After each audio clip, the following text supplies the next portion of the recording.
Hello, bienvenue sur Nino Petra Studio, j'espère que vous avez passé une bonne semaine. La semaine dernière j'avais commencé la série sur les apparts étudiants, je vous avais posté une vidéo 7 conseils pour aménager son premier appart. On va donc continuer dans la même vibe aujourd'hui, ça va un peu être une continuité de cette première vidéo. Cette fois-ci je vais plutôt essayer de traiter la décoration d'un studio étudiant pièce par pièce. À travers ces conseils, le but c'est de vous aider dans l'aménagement de votre premier chez soi et que vous vous sentiez mieux dans cet appart étudiant.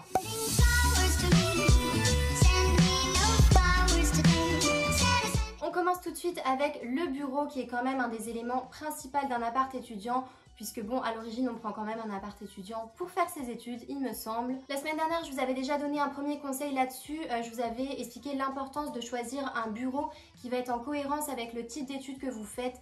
Donc par exemple si vous faites des études artistiques, peut-être plus de place pour vous étaler, et si vous avez uniquement besoin d'un ordi, je pense qu'un petit bureau ou une console modulable pourrait suffire. C'est vraiment primordial d'accorder de l'importance à l'aménagement de cet espace puisque vous allez vous en rendre compte, vous allez y passer vraiment beaucoup de temps. Donc avant d'acheter ou de récupérer le moindre objet pour votre bureau, il va falloir essayer de penser un petit peu à l'ergonomie de cet espace, comment vous allez l'adapter à votre lifestyle et à l'usage que vous allez en avoir. Et si là-dessus vous ne me croyez pas, vous allez rapidement vous en rendre compte au bout de quelques semaines que travailler avachi dans son canapé avec l'ordi sur les genoux ou dans son lit ou alors sur une table de salon ou de cuisine qui n'est pas du tout adaptée, vous aurez rapidement des problèmes de dos et à mon avis vous allez très vite regretter votre choix. Bien sûr je vous conseille pas forcément d'investir dès le début dans du matériel professionnel, dans une chaise hyper ergonomique ou un bureau super haut de gamme. Laissez tomber tout ce qui est un peu trop high-tech, mais je vous conseille en revanche de ne pas non plus vous diriger vers des choses trop basiques. Le but ça va être de trouver un juste milieu. Je vous conseille déjà de faire attention à la hauteur du bureau que vous allez choisir. La norme c'est entre 65 cm et 75 cm.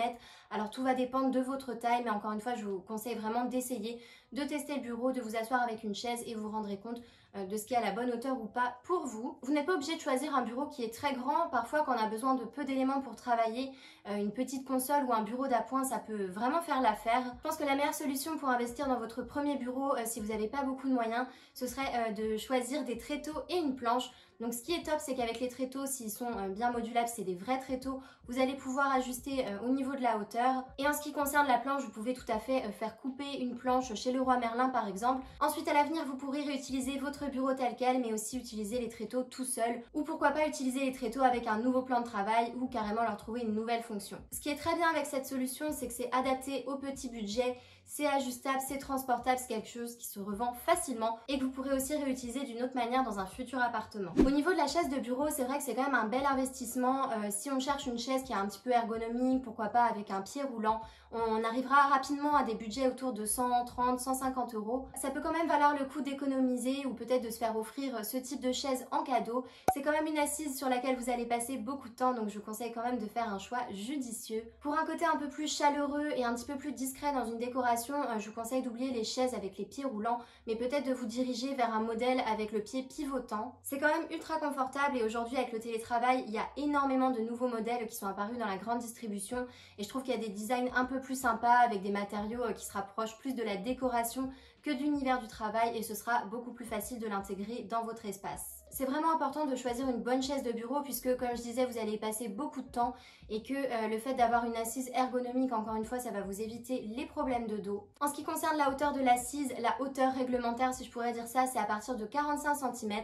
Après encore une fois, vérifiez bien que votre assise correspond à votre bureau, que vous n'allez pas vous retrouver avec les jambes coincées entre les deux. Et d'une manière générale, avant d'acheter le moindre objet ou le moindre meuble, je vous conseille toujours de mesurer et de voir si ça correspond à votre espace et à l'usage que vous allez en avoir. D'une manière plus générale, au niveau de l'espace bureau, je vous conseille si vous pouvez de le placer plutôt du côté d'une fenêtre. Donc l'idéal c'est quand même d'avoir la lumière naturelle qui donne sur soi lorsqu'on travaille. Après faites attention à ne pas inverser et de vous retrouver la lumière dans l'ordinateur, ça y a rien de pire quand on essaie de bosser. Évitez vraiment de charger l'environnement qui est autour de votre bureau, restez plutôt sur une décoration assez neutre. Vous pouvez éventuellement placer 2-3 petites étagères au-dessus ou sur les côtés pour vous éviter d'avoir un stress visuel devant vous. Ça peut être très pratique pour y placer quelques bouquins ou des choses dont vous avez besoin pour étudier.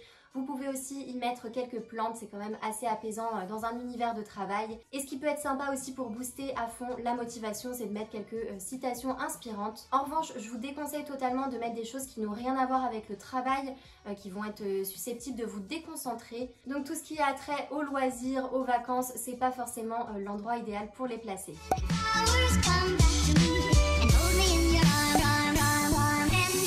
On va maintenant parler du lit qui est aussi un élément très important quand même dans son premier appart. J'en avais brièvement parlé dans la vidéo de la semaine dernière, mais là je vais revenir un petit peu plus sur tous les détails. Dans mes vidéos, j'ai toujours tendance à conseiller que si vous avez peu de budget et que vous devez prioriser vos investissements en aménagement et en déco, je vous conseille tout d'abord de vous focaliser sur tout ce qui est attrait au confort. Donc principalement le lit, le canapé, les assises, mine de rien c'est là où vous allez y passer le plus de temps et où votre corps va pouvoir récupérer. Ensuite dans un second temps vous pouvez investir dans tout ce qui est fonctionnel, donc là on est plus sur des meubles de rangement. Et ensuite, s'il vous reste du budget, vous pourrez dépenser votre budget dans la décoration. Alors pour en revenir au lit, même si les nuits d'une vie étudiante sont un petit peu plus courtes que la normale, c'est quand même important d'investir dans un lit de qualité dans lequel vous allez pouvoir vous reposer, recharger les batteries et être à fond pour vos études. C'est quand même un élément dans lequel vous allez passer la moitié de votre vie allongée, donc c'est hyper important de le choisir avec soin. Si vous habitez dans un studio et que vous avez qu'une seule pièce qui fait à la fois office de chambre et de salon, la solution la plus typique ce serait de se diriger vers un canapé-lit, mais pour autant je trouve que c'est pas du tout la solution la plus judicieuse, puisque vous allez vous retrouver à devoir le déplier, le replier tous les matins, tous les soirs, et vous vous rendrez compte que finalement vous allez avoir complètement la flemme de le faire et que votre lit sera probablement déplié et en bordel à longueur de journée. En plus, dans un canapé-lit, en général, les matelas sont pas de très bonne qualité, à moins d'investir et d'aller sur un produit haut de gamme. Donc encore une fois, c'est la santé qui en pâtit, puisqu'à long terme, vous allez avoir un sommeil de mauvaise qualité. Et c'est bien dommage. Moi je vous conseille de faire le contraire et vraiment de prioriser le confort et le sommeil. Ce qui est mieux quand même, c'est d'investir dans un lit de bonne qualité avec un bon matelas. Vous pouvez le laisser donc ouvert toute la journée. Quand vous êtes seul chez vous, il fait donc office de lit, et si vous avez besoin de recevoir du monde, vous pouvez aussi investir dans un gros plaid avec quelques coussins, un petit peu plus d'inspiration salon. Comme ça, vous aurez moins l'impression que vos invités s'assoient sur votre lit en arrivant. Je pense que vous allez quand même passer plus de temps à dormir que de recevoir vos invités. Donc il faut aussi savoir prioriser un petit peu ses besoins. Au niveau du choix du lit, vous devez savoir qu'il y a une multitude de tailles de matelas. Vous pouvez soit faire le choix de partir sur un 120, donc qui a un lit une place, ou alors un 140 qui a un lit une place et demie, ou un petit 2 places on peut dire. Le matelas, vous verrez, c'est une des sources de dépenses principales dans un premier appart.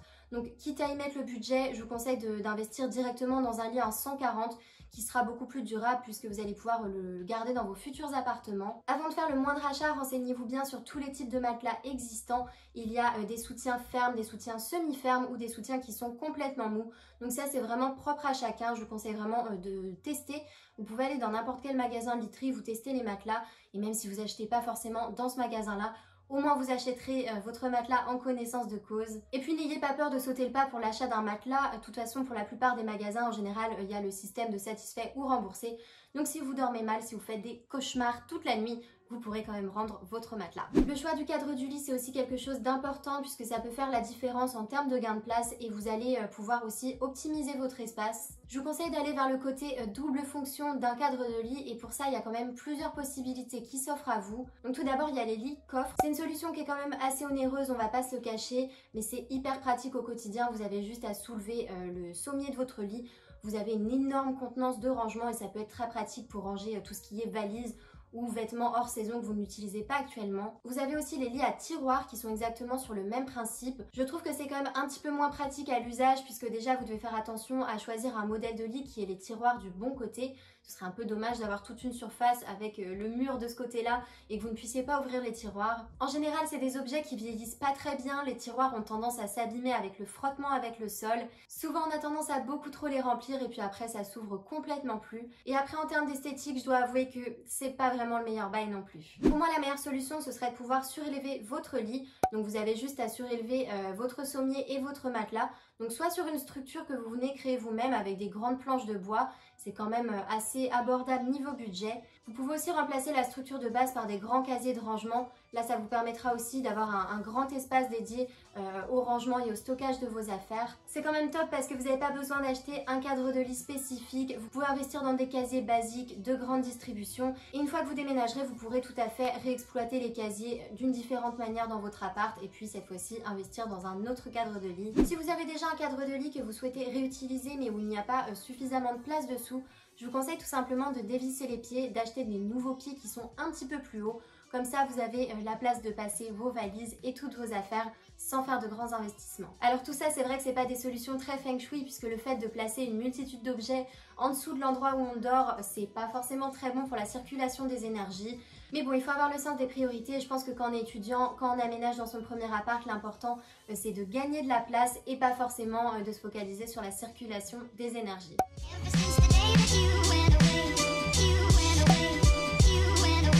On passe maintenant à l'espace cuisine. Alors en général dans les studios étudiants, les cuisines sont déjà équipées et honnêtement c'est tout ce que je vous souhaite parce que vous verrez par la suite qu'une cuisine ça coûte quand même ultra cher.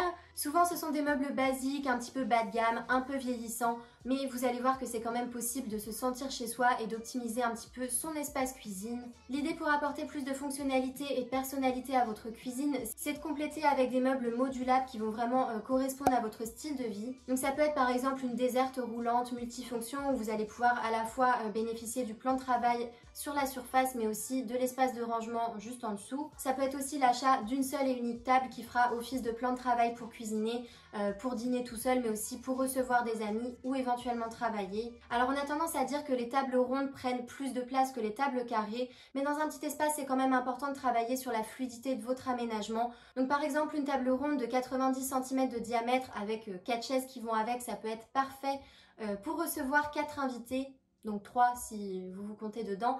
Mais en tout cas ça peut être l'idéal pour commencer, ça prend pas non plus beaucoup de place et vous allez pouvoir l'utiliser pour différentes fonctions. Pour les tables, je vous conseille quand même d'éviter d'acheter dans le neuf. Il y a énormément de propositions sur la seconde main. Donc avant d'investir dans une table chez Ikea, vous pouvez peut-être aller voir ce qui se passe chez Emmaüs ou dans les brocantes. Vous arriverez à trouver des tables très classiques à pas cher. Et pourquoi pas mettre un petit peu la main à la pâte en la retapant ou passant un petit coup de peinture. Vous verrez que vos plats seront encore mieux cuisinés, vous serez encore plus fiers de votre petite cuisine. Si vous aimez recevoir, l'idée de la table basse, ça peut aussi fonctionner. En général, quand on est étudiant, on a un cadre de vie qui est un petit peu moins formel et conventionnel. Donc ça peut convenir pour recevoir vos amis, faire des apéros dînatoires. Pour ma part, quand j'étais étudiante, j'avais une grande table basse et j'ai énormément de souvenirs de soirées, d'apéros, de travail, de cuisine, de tout ça sur cette table et je pense que ça convenait tout à fait au style de vie que j'avais. Maintenant, en ce qui concerne l'électroménager, si vous avez besoin d'investir, je vous conseille quand même d'aller au plus simple et de choisir des éléments de base. Donc par exemple un four qui fera à la fois micro-ondes en même temps et puis 2 plaques chauffantes, ça peut être aussi très pratique. Honnêtement, vous n'avez pas forcément besoin de plus dans un premier appart. Je pense que ces éléments-là sont vraiment les 2 indispensables. Et même si vous n'êtes pas encore un grand cuisinier, c'est quand même plus agréable d'avoir 2 ou 3 options pour faire la cuisine. Vous devriez faire attention aussi parce que l'électroménager, ça ne se revend pas très facilement. Donc n'achetez pas tout trop tôt, prenez votre temps. Vous pouvez aussi choisir d'aménager dans l'appartement et ensuite de voir au fur et à mesure ce dont vous avez vraiment besoin. Vous rendrez rapidement compte qu'il y a beaucoup d'objets dans une cuisine que vous n'utiliserez jamais. Moi, pour la petite anecdote, j'ai absolument pas de grille-pain, de bouilloire ou de machine à café. C'est des choses qui sont totalement inutiles pour moi et qui correspondent pas du tout à mon lifestyle. Bon, en revanche, j'ai un appareil à raclette, donc bon, j'ai quand même le sens des priorités. Si vous aménagez dans un studio et que la cuisine est déjà entièrement équipée, vous avez bien de la chance.